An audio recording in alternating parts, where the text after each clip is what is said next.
거룩하신 하나님 아버지, 오늘 이 시간 우리가 함께 모여 주님께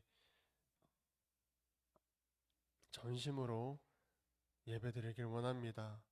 우리가 주님의 말씀을 궁금해함으로, 우리가 주님의 말씀에 진심으로 나아감으로 우리의 몸과 마음 주님께 드릴 수 있도록 도와주시옵소서. 이 말씀이 육신이 되어 우리 가운데 오신 예수 그리스도를 이 시간 함께 상고하길 원합니다. 말씀이 우리 마음 가운데 그저 스쳐 지나가는 것이 아니라 우리 마음에 심기고 자라나 나무가 되어져 갈 수 있도록, 자라나게 하시는 분은 오직 아버지이시오니 우리 마음 가운데 말씀이 쑥쑥 자라날 수 있도록 우리의 영혼이 주님께 온전히 진심으로 서 있을 수 있도록 이 시간 함께하여 주시옵소서. 모든 시간 주님만 드러나시는 귀한 시간 되도록 저를 또 붙잡아 주시옵소서. 감사합니다. 주님, 예수님의 이름으로 기도드립니다. 아멘. 요절 말씀 묵상하겠습니다. 영혼 구원을 위한 우리의 결단, 전도는 우리의 사명. 고린도전서 1장 21절의 말씀입니다. 하나님의 지혜에 있어서는 이 세상이 자기 지혜로 하나님을 알지 못하므로 하나님께서 전도에 미련한 것으로 믿는 자들을 구원하시기를 기뻐하셨도다. 아멘. 아멘. 오늘 함께 나눌 말씀은 로마서 11장입니다. 로마서 11장 1절부터 6절의 말씀입니다.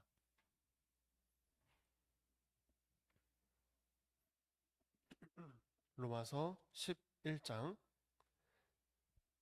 1절부터 6절까지의 말씀입니다.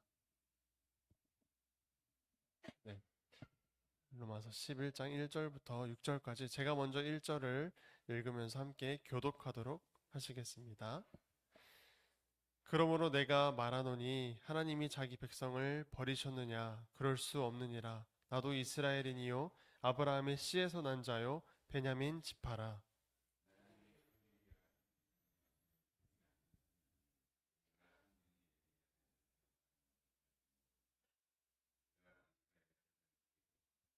주여, 그들이 주의 선지자들을 죽였으며 주의 제단들을 헐어버렸고 나만 남았는데 내 목숨도 찼나이다 하니,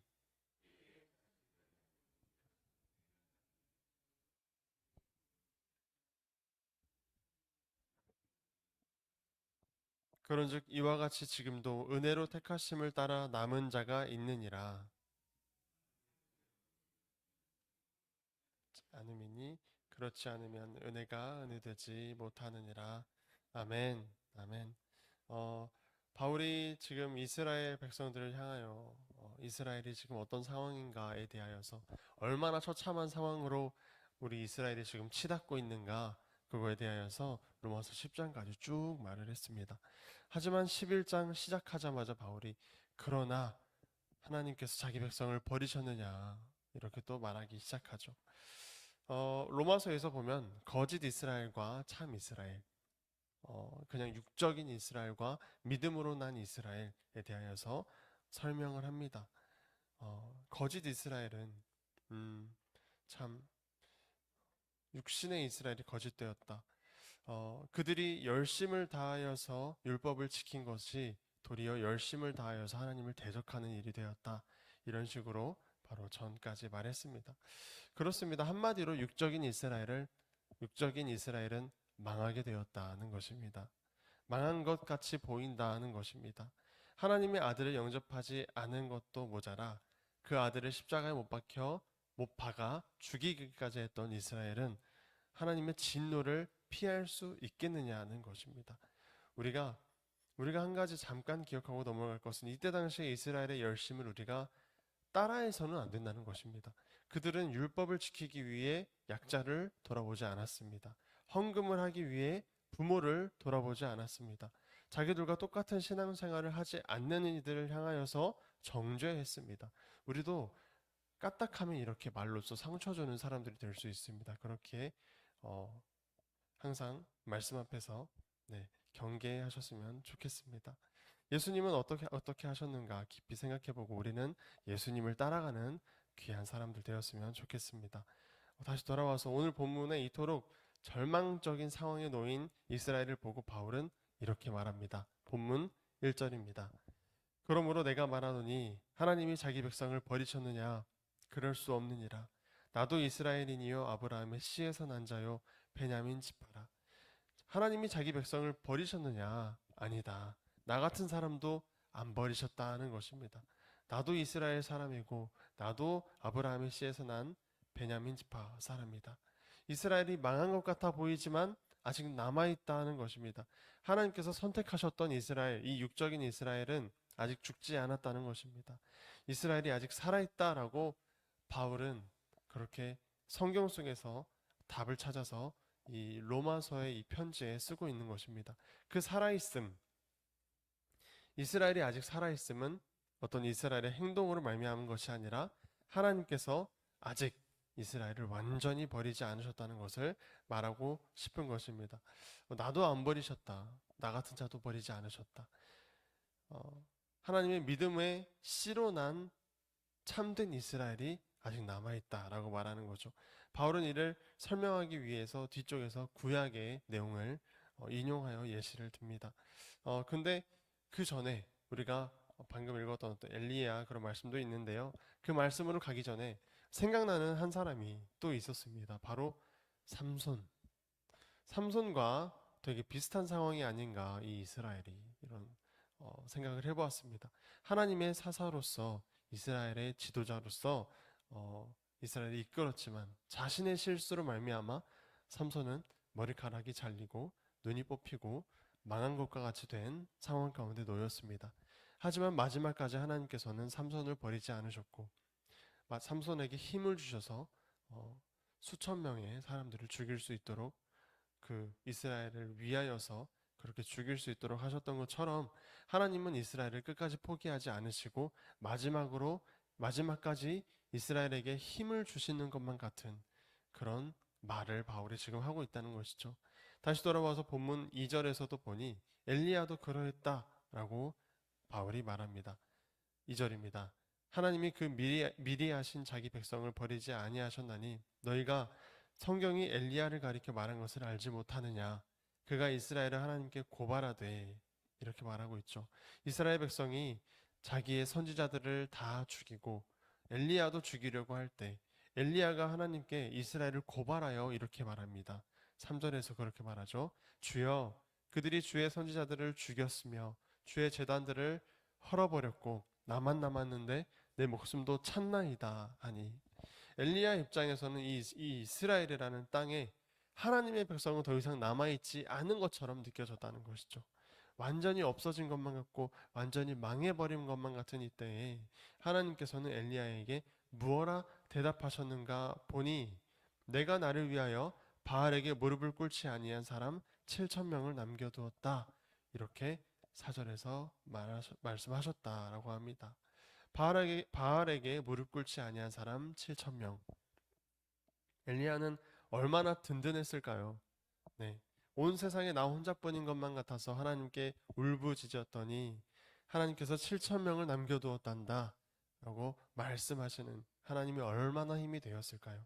오늘날 진심으로 하나님을 사랑하는 게 맞나 싶은 그 상황들을 우리는 마주하게 됩니다.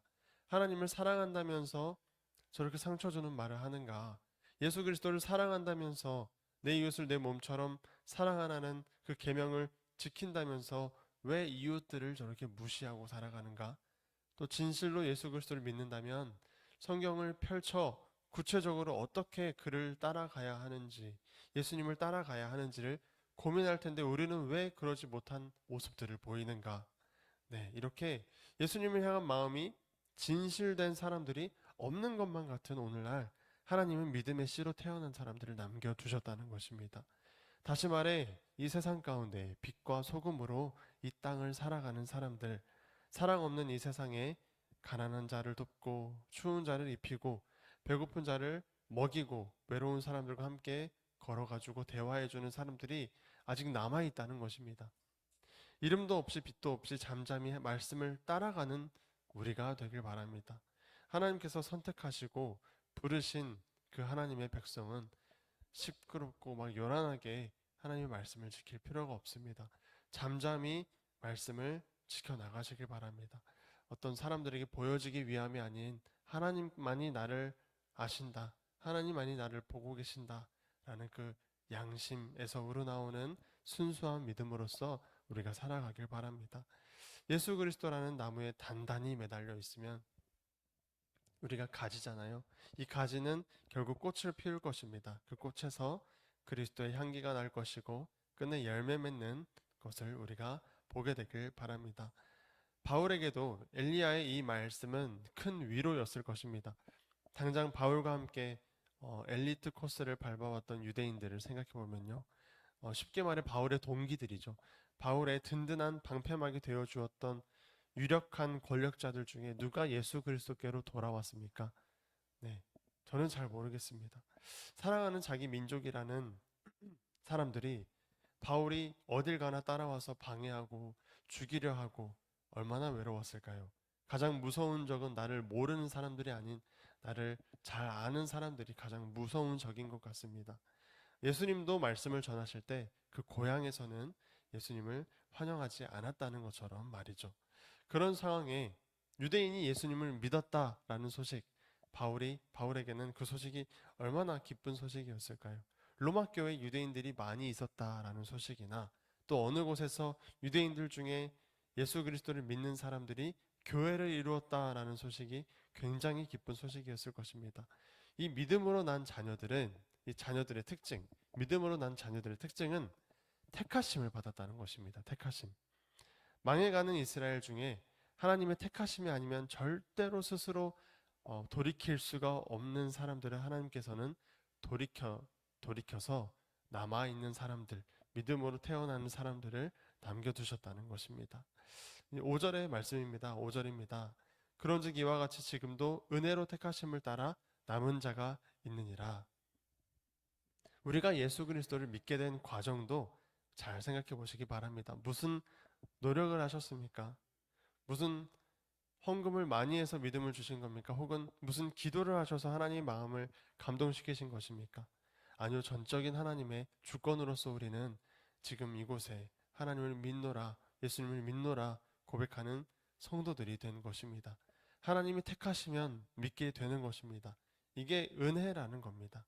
믿을 수밖에 없는 믿음을 선물로 주셔서 믿게 되는 은혜입니다. 사람의 타락에 대하여서 전적인 타락이다라고 말합니다. 전적 타락이라는 것은 쉽게 말해 죽었다는 겁니다. 죽었다. 완전히 죽어버렸다. 죽어있는 사람이 손가락 하나 까딱할 수 있겠습니까? 혹은 스스로 숨을 한번 쉴 수 있겠습니까? 아무것도 못합니다. 아무것도 못하는 사람에게 하나님께서 예수님을 불어넣으시는 것이 믿음이고 은혜라는 것입니다. 예수님을 무엇라 말할 수 있을까요? 예수님을 생명이라, 말씀이라, 진리라, 또 생령이신 성령이라 말할 수 있겠습니다. 그 말씀을 우리 안에 불어넣으심으로 말미암아 죽어있던 우리가, 전적으로 타락했던 우리가 살아나게 되는 역사가 바로 성경을 통해 우리에게 일어나게 되는 것이고, 이를 복음의 능력이라 말하는 것이죠. 마지막 6절입니다. 만일 은혜로 된 것이면 행위로 말미암지 않음이니 그렇지 않으면 은혜가 은혜되지 못하느니라. 우리가 평소 은혜 받았다라는 말을 종종 하게 됩니다. 은혜라는 단어를 잘 생각해 보면 은혜란 값없이 받았다는 뜻입니다. 값없이 받았다. 만약에 우리가 비를 맞고 있을 때, 우리가 비를 맞고 있다고 밖에 비가 추적추적 오는데, 비를 맞고 있을 때 누군가 우산을 주고 다시 돌려주지 않아도 된다고 하면서 휙 가버렸다고 합시다. 돌려줄 방법도 없네요. 이게 은혜인 겁니다. 이런 경우 우리는 그 사람에게 우리가 은혜를 입었다라고 말하는 것이죠. 우리는 그저 죄 가운데서 영이 죽어 있는 상태로, 그 영은 죽어 있고 이 육체만이 살아서 잔인하게 이 세상을 살아가던 사람들이었습니다. 그런 우리에게 예수 그리스도를 통한 구원의 길을 열어주셨다는 겁니다. 구원의 길이 열렸습니다. 열어주신 것만 아니라 우리를 그 길로 인도하십니다. 죽은 영을 깨우십니다. 성경이라는 하나님의 마음이 담긴 이 말씀을 우리에게 허락해 주셨습니다. 이 모든 게 은혜인 것입니다. 은혜. 우리는 그저 죄 가운데 가만히 서 있었을 뿐이죠. 이 모든 게 은혜라는 것. 이제 말씀을 마치며 우리 삶에 이러한 은혜들이 또 무엇이 있나 살펴보면 좋겠습니다. 당장 오늘 우리가 아침에 눈을 뜬 것도 은혜입니다. 걸어서 예배드리러 온 것도 은혜이고, 또 옆에 좋은 사람들이 있는 것도 은혜이고, 길거리에 꽃을 볼 수 있음도 은혜이고, 지는 낙엽을 볼 수 있고, 또 계절을 따라 시원한 바람이 불게 하신 것도 은혜입니다. 이 모든 것에 우리가 관여한 일이 도대체 뭐가 있습니까? 아무것도 없다는 것입니다. 우리의 하루에 얼마나 많은 은혜가 넘쳐나는지 모릅니다. 하지만 이 하루를 한 번에 다 망쳐버리는 것이 바로 우리의 걱정이라는 것들입니다. 걱정. 걱정을 묵상하지 아니하고 이토록 많은 은혜를 묵상했으면 좋겠습니다. 은혜를 묵상하며 말씀도 묵상하시면 좋겠습니다. 또 말씀을 묵상하며 눈앞에 불쌍히 여겨지는 이웃들을 사랑해 주시면 좋겠습니다. 아니 그러면 우리의 걱정들은 누가 해결합니까? 라고 우리는 말할 수 있죠. 은혜를 묵상하며 하나님께서 하나님께서는 너희 쓸 것과 필요한 모든 것들을 다 아시니 너희는 하나님의 나라와 하나님의 의를 구하라 라고 하셨던 것이 바로 예수님의 가르침이었습니다. 그리하면 이 모든 것을 너희에게 더하시리라 말씀하셨죠. 그리고 정말 이제 예배의 마지막으로 예수님께서 하나님의 나라와 의를 구하는 기도를 하셨습니다. 마태복음 26장 39절의 말씀인데 제가 읽어드리겠습니다. 조금 나아가사 얼굴을 땅에 대시고 엎드려 기도하여 이르시되 내 아버지여 만일 할만하시거든 이 잔을 내게서 지나가게 하옵소서.